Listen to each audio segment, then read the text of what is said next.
Agora que você entendeu como é que foi formada Roma, então a gente pode começar agora a dividir os períodos. Então, houve um momento em que havia uma república. Lembra que nós falamos que os etruscos viviam numa espécie de república, inclusive que as mulheres votavam. Essa república, ela tem uma data-chave. Quando começou e quando mais ou menos terminou. Você pode perceber que de 27 a.C., 27 AC, então ainda estamos vivendo um tempo ainda em que Jesus não apareceu. Então, a chegada de Jesus é muito mais que um episódio cristão católico, mas um marco, inclusive, dentro da contagem do tempo. É importante você perceber isso para que você não ache, independente da sua religiosidade, o quanto essa pessoa foi importante e impactante dentro da contagem da história. Tá vendo? É importante, não só ele, outros foram muito importantes. Então, a República, ela começa a fragmentar em virtude de todo aquele conflito interno que está acontecendo dentro da sociedade. Roma se expande. E as guerras que Roma foi travando para conquistar todo o império permitiram que eles melhorassem o seu arsenal de guerra. Inclusive, algumas guerras foram travadas, inclusive com elefantes. Então, quando você vê aquelas histórias assim, que elefantes atacando, é verdade, isso aconteceu. Você imagina, o que hoje seriam os tanques de guerra, antigamente eram elefantes. Só que dominar um povo, manter unido um povo, uma sociedade sem comunicação. Perceba a importância dos meios de comunicação para poder comandar uma sociedade. Então a televisão tem forte influência sobre o nosso comportamento. Naquela época não tinha televisão, tá, gente? Então as pessoas se rebelavam, brigavam, duelavam e ficava quase que insustentável manter um povo tanto. Na medida que tudo isso fragmentou, a monarquia, a república, foi pensado então num outro modelo chamado triunvirato, que nós já falamos do vídeo 1. Esse triunvirato era composto por esses três caras, que eram três generais, mas durou um pouco tempo até a morte de Júlio César. Quem é Júlio César? Gente, Júlio César é muito importante, você depois dá uma procuradinha sobre a história de Júlio César e você vai descobrir o quanto ele tem uma ligação importante com o Egito. Então você vai falar, nossa, eu estava estudando história, agora estou estudando Egito. Você vai descobrir, tá bom? Fica essa dica, você procurar quem foi Júlio César, tá bom? Com a morte de Júlio César foi feito o segundo triunvirato. Esse segundo triunvirato foi importantíssimo. Então a conquista foi gigante. E aqueles que vieram pela frente ganharam outro status. Um determinado momento, lembra que nós falamos que eram três generais, eles tinham de repente poder para poder dividir essa força sobre todo esse território. Um deles recebeu mais poder que os outros. E aí nós chamava de príncipes, mas na verdade era imperador. E a partir daí, gente, surge toda a história de imperadores. E aí nós vamos ter aproximadamente 27 imperadores que vão se sucedendo um após o outro. Incrivelmente, tudo leva a crer que dos 27 imperadores, 24 foram assassinados. Entendeu como é difícil manter uma sociedade assim, onde até quem está mandando sobe o risco de morrer? Então, dentro dos imperadores, existem alguns que foram marcantes, dentre eles o bendito do Calígula, Nero, pessoas que até tocaram fogo em Roma. Se eu não vou conquistar, se eu não vou mandar, ninguém manda nessa jossa. Então, quer dizer, foi mais ou menos assim que aconteceu. E é importante para que você não precisa decorar todos os imperadores, ninguém sabe de cor todos os imperadores, mas aqueles que foram mais marcantes. E talvez você se interesse em entender por que essa pessoa foi assim. Inclusive um deles, eu vou deixar essa dica, mas vocês procurem, teve um deles que num estado de loucura, não quer dizer que a pessoa que é imperadora era uma pessoa, melhor pessoa, tá? Muitas vezes era uma pessoa muito forte, muito má, que mostrava pela força. O imperador muitas vezes não era uma pessoa competente, mas sim uma pessoa que era muito perversa, que conseguia controlar as pessoas pelo medo. E aí vem o traço da nossa sociedade atual. Nessa época, os imperadores trabalhavam uma coisa chamada pão e circo. Pão e circo. Você vai escutar muito isso quando falarem de política.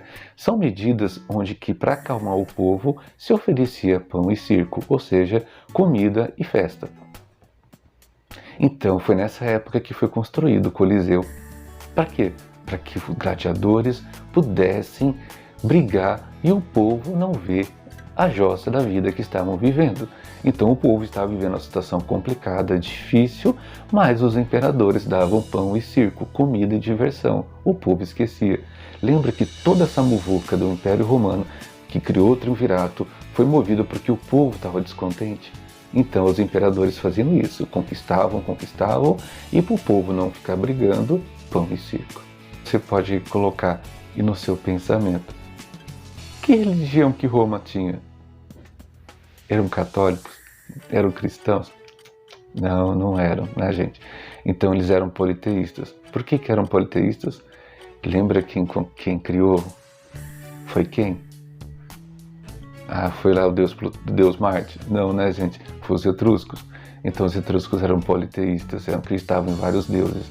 E a própria lenda do Deus Marte, daquele herói que veio de Troia fugido e deixou seus descendentes que vieram do rio, toda aquela história mítica, faziam com que o romano acreditasse em tudo. Onde entra Jesus nessa história toda? Jesus, quando o Marco Zero, foi porque um determinado imperador ficou sabendo que haveria alguém que surgiria dos plebeus, que viria para tomar o reinado dele. Então, lembra de novo que todas as vezes que a gente fala de clientes e plebeus, principalmente dos plebeus, fomentava dentro dos plebeus e dentro dos escravos aquela muvuca, e o rei ficava com medo e dava pão e circo. E dessa vez ele fica sabendo que alguém viria dos plebeus, que viria para tomar o reino.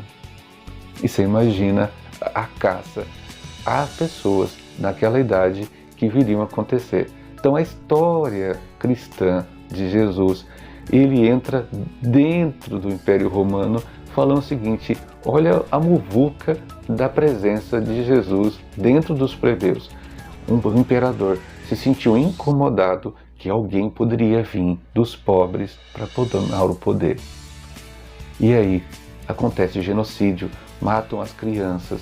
Então, presta atenção, o Império Romano, ele alcançou toda essa dimensão que você está vendo aí, mas internamente ele estava prestes a explodir. E foi isso que aconteceu.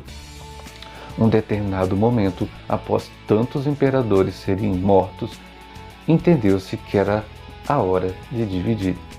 Surge então o Império Romano do Ocidente, onde Roma seria a capital, e o Império Romano do Oriente, que seria Constantinopla. Então, existem dois marcos da história aí. Depois dessa muvuca toda que aconteceu, quando Roma acaba, quando invadem Roma e tomam o poder, isso acontece um marco da história. Procura saber que marco de mudança da história é esse. Nós já falamos agora há pouco sobre o feudalismo, hein? Fica a dica. E aí existe um outro marco histórico com a queda de Constantinopla, que é a mudança também de uma outra época da história. Fica a dica, isso aqui também é importante de você saber. O Império Romano dura muito antes da vinda de Cristo e vai até 1453 com a queda de Constantinopla. E o que isso é importante? Presta atenção. A mudança de um tempo, deixando de o que seria a Idade Antiga, com a queda de Roma, passa a ser Idade Média. Então, o Império Romano ele vai se esfacelando dentro da Idade Média. E aí, voltamos de novo, ou precisamos ir agora assistir a aula sobre feudalismo e absolutismo, que aí você vai entender que o império que estava gigantesco, dominava toda a região, dominava do norte da Europa, Ásia, norte da África, Ásia, a Europa, ele se esfacela e passa a viver cada um de novo, como se fosse antigamente, em pequenas cidades-estados. Só que diferente das cidades-estados dos etruscos, não era uma política democrática, passa a ser dominada por alguém muito personalizado, que era o rei, o dono do feudo. Aquele que ia tentar manter você seguro de todos aqueles que estavam querendo tirar um pedaço do Império Romano. Entendeu? Então agora você começa a perceber que não dá para você estudar a história sem você voltar um pouquinho. Agora seria interessante você continuar essa aula assistindo os próximos vídeos sobre feudalismo e absolutismo, e aí você vai entender melhor o que aconteceu. Fica uma dica, tudo isso que está acontecendo aqui, ele tem traços na nossa realidade, no nosso presente. Por exemplo, crendices dizem que na época dos romanos, pessoas canhotas eram vistas como maus agouros, ou seja, inclusive eram mortas. Entende por que muitas vezes as pessoas acham que canhotos são de repente problema? Não há problema algum ser canhoto. Canhoto é aquele que escreve com a mão esquerda. Então, imagina, crendices que surgiram. Olha, aquela pessoa é canhota, ela é uma mau agouro, mata ela, expulsa ela da cidade. Tudo era. Por quê? Porque a sociedade era politeísta, acreditava em tudo. Resolveu, quando a sociedade virou monoteísta, Roma foi monoteísta em um determinado momento, tá, gente? Por quê? Por causa da crença. Acreditavam-se que, de repente, acreditando no Deus dos cristãos, nós manteríamos o império. Fica a dica que tudo gira em torno da crença da religião. E isso vai ser levado, essa força da religiosidade, para a época do feudalismo. E aí você vai entender por que os padres tinham mais força muitas vezes que os próprios reis. Tudo bem? Se você entendeu, que bom, essa era a ideia.